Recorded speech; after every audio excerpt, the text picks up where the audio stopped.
जैसे अभी हम लोगों ने चर्चा की कि वृक्ष की जड़ें नहीं दिखती, पर वृक्ष से ज्यादा महत्वपूर्ण उनकी जड़ें हैं।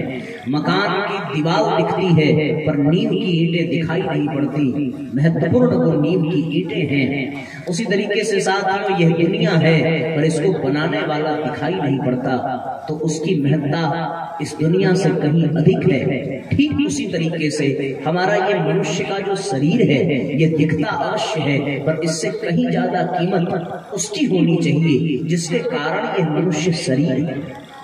और गहराई से चिंतन करके देखें तो जो दिखता नहीं है और इस शरीर में विद्यमान है उसी को हम प्राण कहते हैं, उसी को हम आत्मा कहते हैं, उसी को हम परमात्मा का अंश कहते हैं।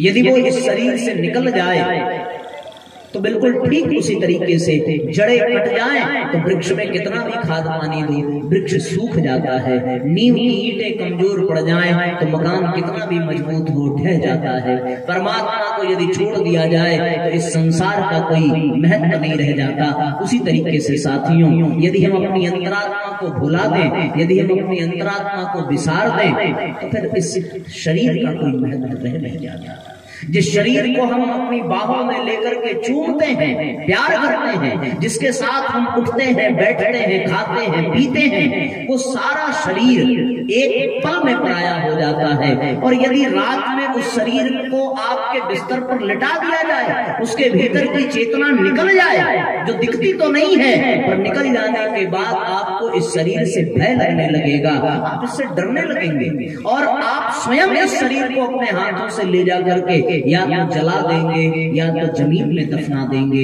इस शरीर से फिर आप मोह नहीं कर सकते क्योंकि शरीर बिल्कुल स्वस्थ है, ये हाथ बिल्कुल ऐसे ही ताकतवर हैं, लेकिन उस आत्मा के निकल जाने से ये हाथ किसी काम के नहीं रह जाते। आंखों में दृष्टि रहती है, आंखें बिल्कुल वैसी ही रहती हैं, कान वैसे ही रहते हैं, चेहरा वैसा ही रहता है, पर उस चेतना के निकल जाने पर न हम इन आंखों से देख सकते हैं, न इन कानों से सुन सकते हैं, न इन मुख से बात कर सकते हैं। इसलिए साथियों जीवन में इस पर विचार करना चाहिए कि हमारी यह जो काया है, हमारा यह जो शरीर है, इसका अस्तित्व तभी तक है जब तक इसमें वह चेतना विद्यमान है।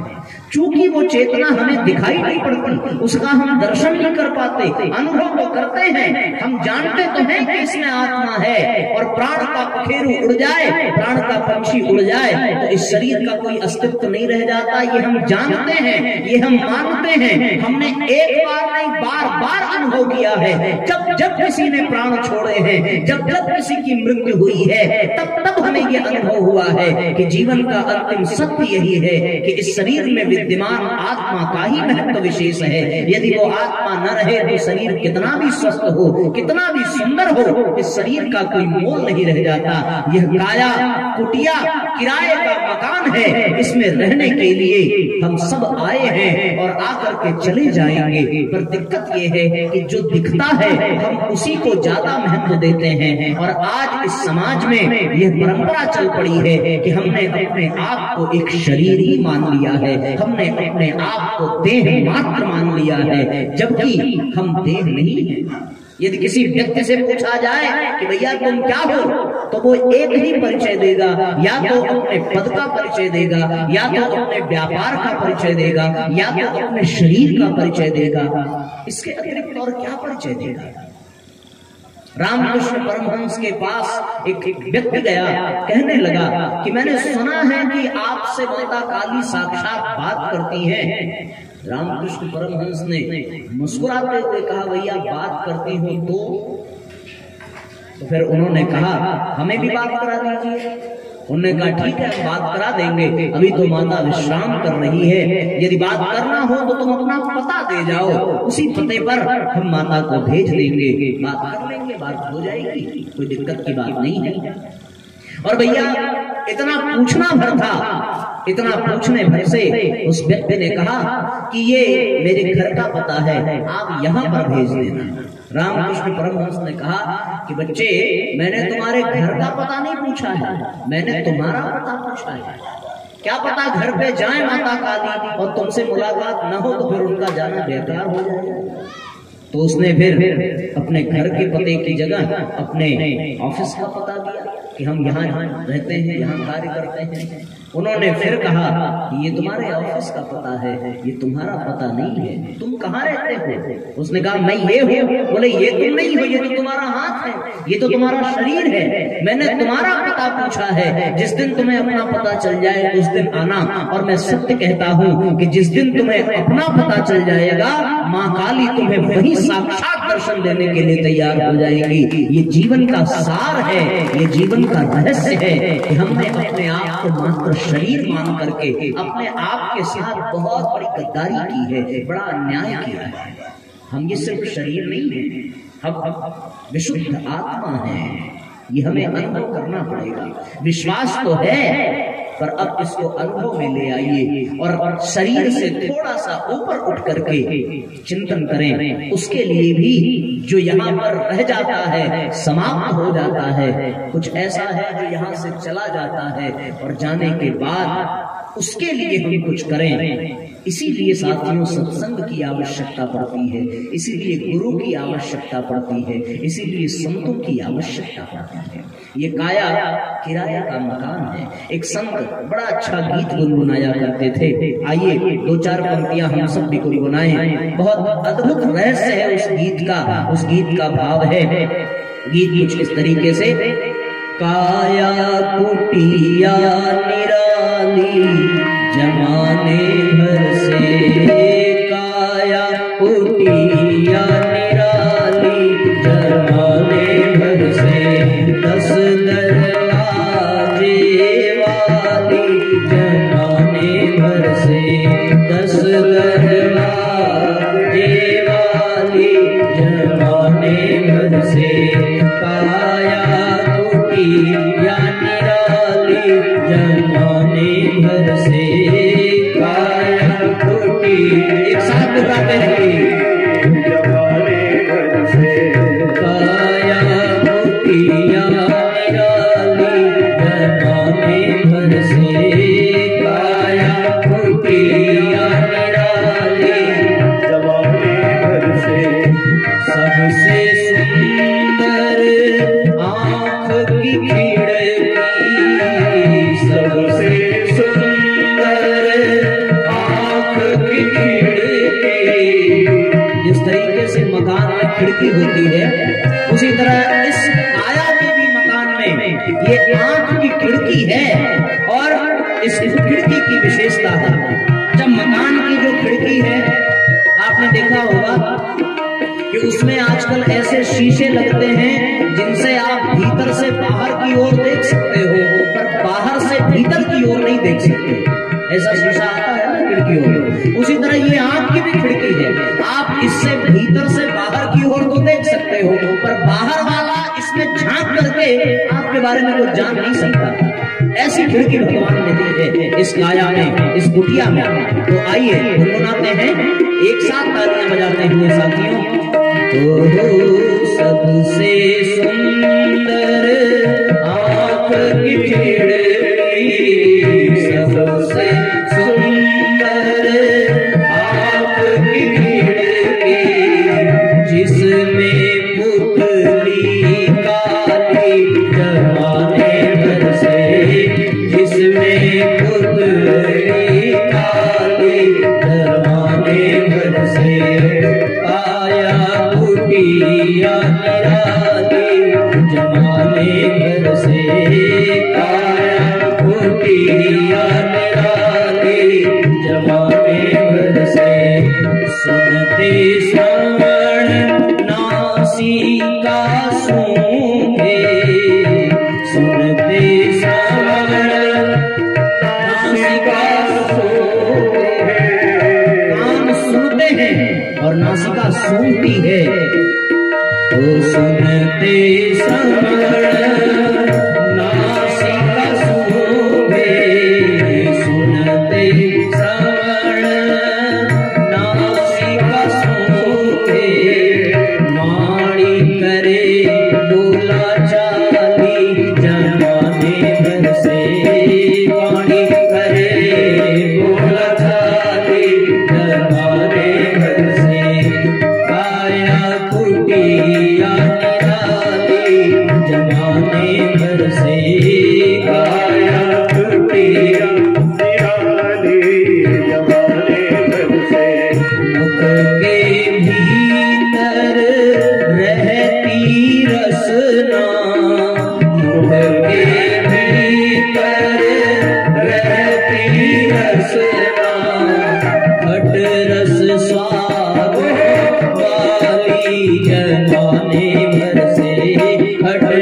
तरीके से हम अपने मकान में आते हैं जाते हैं, उसी तरह ये हाथ भी लेते हैं देते हैं।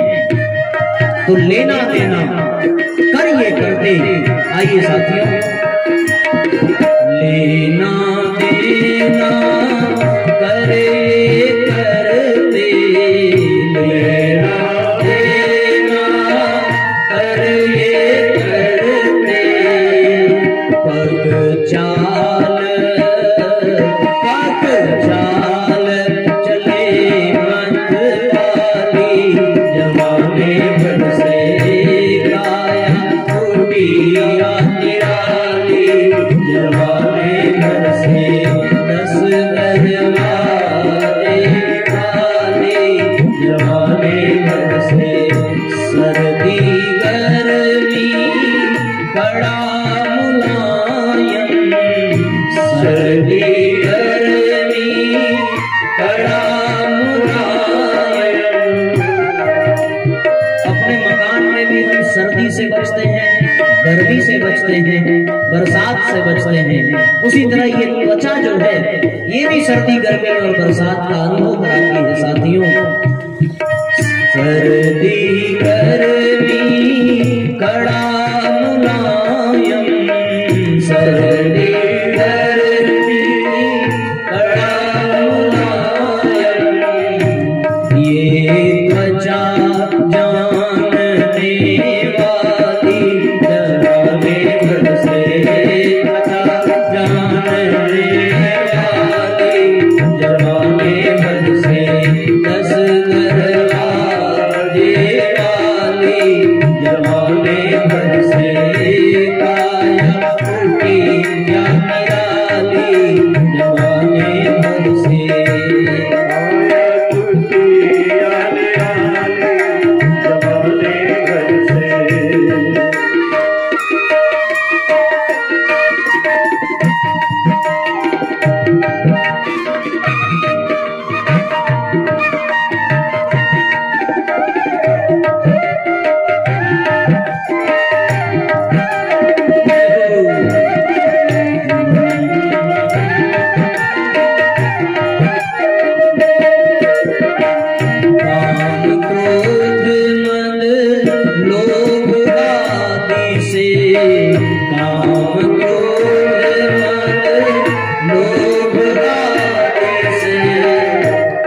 घर में चोर उचक्के आ जाते हैं तो व्यक्ति उनसे बचने का उपाय करता है। उसी तरह इस काया कुटिया में भी काम है, क्रोध है, लोभ है, मोह है, इनसे बचने के लिए भी भगवान ने व्यवस्था की है साथियों।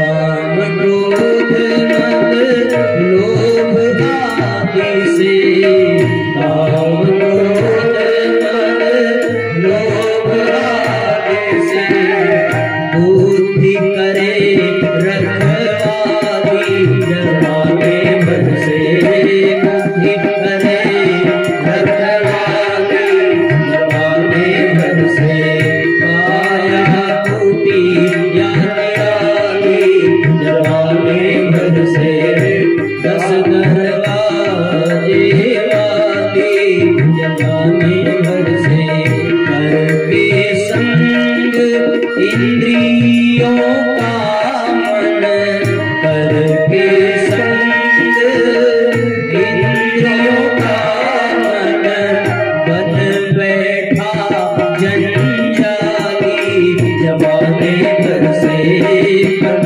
बैठा जंजाली, जमाने भर से इस कुटिया का सहज किराया, इस कुटिया का सहज किराया, सहज किराया है। जैसे मकान का किराया देते हैं साथियों, उसी तरह इस काया कुटिया की भी किराया देना पड़ता है। और ये किराया क्या है? ये किराया है, यहाँ धन देते हैं, यहाँ श्वास देनी पड़ती है। एक एक श्वास पर नाम लिखा है, कौन सी श्वास निकल जाए और फिर व्यक्ति चला जाए। जब तक आप इसके भीतर श्वास को दे रहे हैं, वही श्वास किराए का काम कर रहा है। इसलिए भाव से गुनगुनाते हुए अनुभव करिए। इस कुटिया का सहज किराया, इस कुटिया का सहज किराया, श्वास चुकाने वाली जमाने भर से, श्वास चुकाने वाली जमाने भर से, काया कुटिया निराली जमाने भर से,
महत्व दे रहे हैं साथियों, उस शरीर को कोई खाली करना पड़ेगा, उस शरीर को छोड़ करके जाना पड़ेगा। और फिर जब समय बीत जाता है तो व्यक्ति बिस्तर पर पड़े पड़े अपने अंतिम दिनों में पछताता है कि उसे हासिल क्या हुआ। न परिवार उसके साथ जा रहा है, न घर बार उसके साथ जा रहा है, न मकान उसके साथ जाता है, न दुकान उसके साथ जाता है। जाता क्या है? कुछ भी तो नहीं।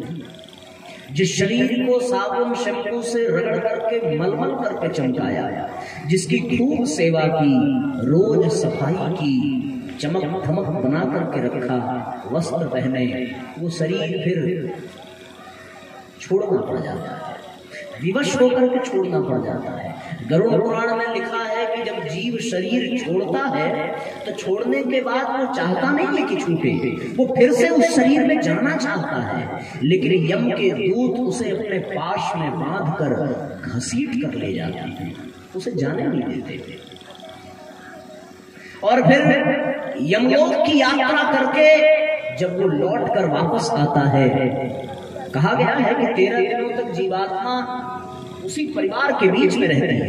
यमलोक की यात्रा करके जब वो लौट कर आता है और वो देखता है कि उसके सुंदर शरीर को शमशान में जलाया जा रहा है, तो वो तड़पता है, चिल्लाता है, उसमें प्रवेश करने की कोशिश करता है, लेकिन उसमें जा क्यों?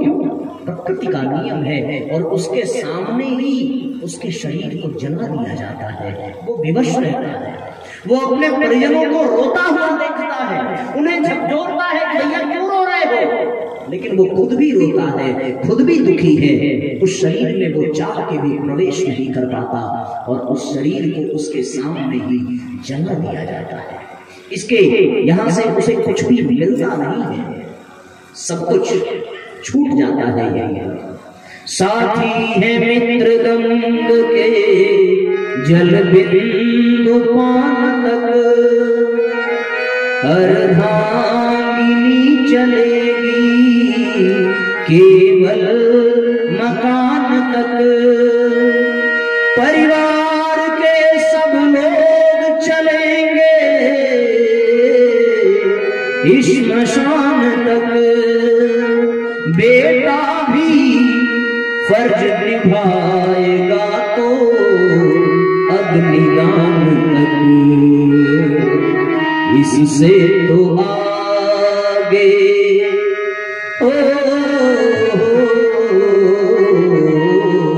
इससे तो आगे भजन ही है साथी, इससे तो आगे भजन ही है साथी, हरि के भजन बिन अकेला रहेगा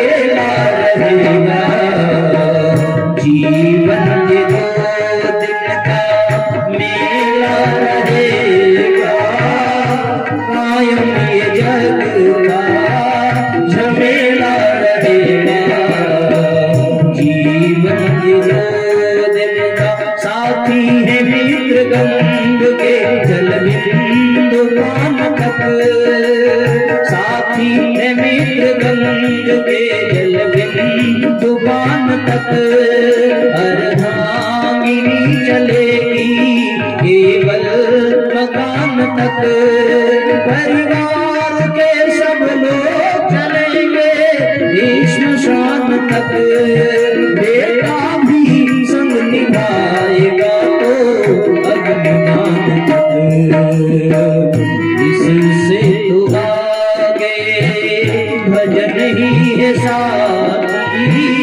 हरि के भजन बिन अकेला रहेगा, जीवन के 2 दिन का मेला रहेगा, कायम जग का झमेला रहेगा, जीवन के 2 दिन का मेला रहेगा, कायम जग का झमेला रहेगा।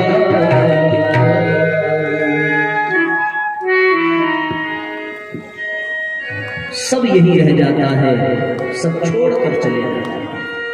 और साथियों कितनी बड़ी विडंबना है कि हम सब जानते हैं कि यहाँ सब छूट जाएगा, पर हम सिर्फ पूरा जीवन उन्हीं के लिए जीते हैं जो छूट जाता है। चाहकर भी हम किसी को साथ नहीं ले जा सकते। उस परिवार के लिए ही हमने पूरी जिंदगी बिता दी, उस समाज के लिए हमने जिंदगी बिता दी, जिनमें ऐसे बहुत थे जो आपके मरने पर प्रसन्न होते हैं। उन बच्चों के लिए हमने जीवन बिता दिया, इस शरीर के लिए जीवन बिता दिया, पर उसके लिए कुछ किया नहीं जो हमारे साथ जाने वाला था, वह जीवात्मा जो हमारे भीतर विद्यमान है। क्या हमने कभी उनके लिए कुछ किया? यदि कल्पना करें तो उत्तर, कल्पना क्या विचार करें तो उत्तर ना में ही निकल करके आता है।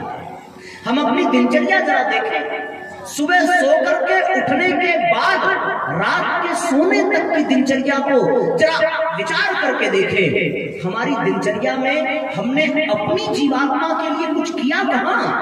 सिर्फ उस परिवार के लिए जो छूट जाता है, उस समाज के लिए जो छोड़ देता है, उस घर के लिए जो टूट जाता है।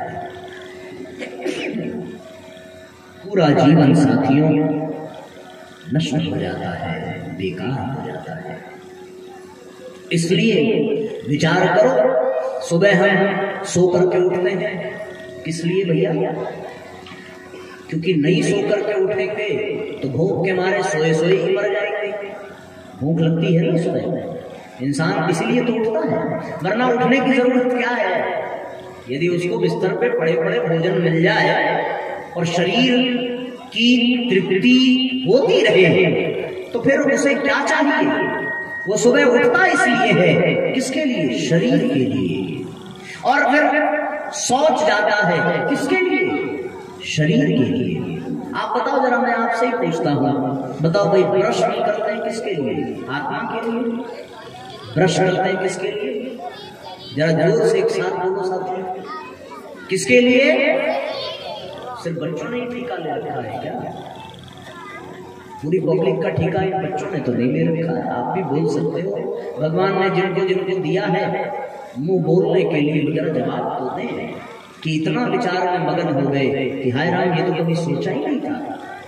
तो बताओ भाई, ब्रश किस लिए करते हैं? किसके लिए? स्नान किसके लिए? भोजन किसके लिए? व्यापार किसके लिए? बाजार किसके लिए? फिर रात में सो जाते हैं किसके लिए? सब कुछ तो इस शरीर के लिए है। और ये सत्य है, शरीर छूट जाएगा, मानते हो ना इस बात को? कोई इस दुनिया में रह नहीं पाएगा। भगत सिंह 23 साल की उम्र में चले गए, विवेकानंद 32 साल की उम्र में चले गए, परम पूज्य गुरुदेव ने 80 वर्ष का जीवन जिया, महात्मा गांधी ने लंबी आयु, कोई कितना भी जिंदा रह ले साथियों पर छोड़ करके जाना है, और यह भी पता नहीं है कि कौन कब चला जाए। ये जानता है क्या? कोई नहीं जानता। अच्छा एक बात बता, किसी ने शव यात्रा देखी है क्या? किसने देखी है? जरा हाथ उठाना। लाश देखी है आप लोगों ने? तो जब हमारे सामने से वो शव गुजरता है तो हम क्या करते हैं? गाली देते हैं कि प्रणाम करते हैं? प्रणाम करते हैं, बोलते हैं राम नाम सत्य है। बताओ प्रणाम क्यों करते हैं? बताओ। इसलिए करते हैं क्या कि नहीं करेंगे तो भूत बन के डराएगा, इसलिए तो नहीं करते कि नहीं करेंगे तो फिर वो शमशान आ जाके हमारे घर चला आएगा, इसलिए तो नहीं करते।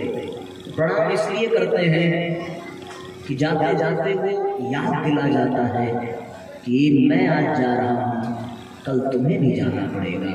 अब से सचेत हो जाओ, अब से जीवन का कुछ ऐसा काम कर लो जो इस शरीर, परिवार, समाज से ऊपर जीवात्मा के लिए हो।